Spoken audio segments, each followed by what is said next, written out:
ನಿನ್ನೆ ರಾಯಬಾಗದಲ್ಲಿ ನಾಗರಿಕ ಬಂದೂಕು ತರಬೇತಿ ಮುಕ್ತಾಯ ಕಾರ್ಯಕ್ರಮ ಜರುಗಿತು. ಈ ಒಂದು ಕಾರ್ಯಕ್ರಮದಲ್ಲಿ ಸುಮಾರು 270ಕ್ಕೂ ಹೆಚ್ಚು ಶಿಬಿರಾರ್ಥಿಗಳು ನಾಗರಿಕ ಬಂದೂಕು ತರಬೇತಿ ಪಡೆದರು.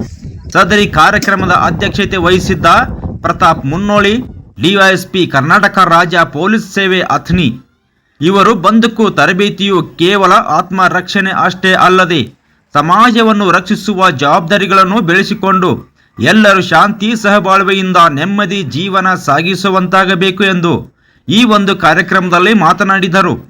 ಅದರಂತೆ ಕಾರ್ಯಕ್ರಮದಲ್ಲಿ BS Mantu Raybag CPI, Shivanand Gunadhal RPI Belagavi, FG Sambargi RSI Belagavi, VV Dhanaji ARSI Belagavi, Gopal Sanadi ಹವಾಲ್ದಾರರು, ರಮೇಶ್ ಬಂಗೆನ್ನವರ್ ಕಾನ್ಸ್ಟೇಬಲ್ ಉಪಸ್ಥಿತಿಯಿದ್ದರು. ಕಾರ್ಯಕ್ರಮವನ್ನು ಉಪನ್ಯಾಸಕರಾದ ಮಿಥುನ್ ಕಾಂಬ್ಳೆ ನಿರೂಪಿಸಿದರು. ಇಲ್ಲಿ ಸೇರಿದಂತಹ ಶಿಬಿರಾರ್ಥಿಗಳೇ ಮತ್ತು ಮಾಧ್ಯಮ ಎಲ್ರಿಗೂ ನಮಸ್ಕಾರ.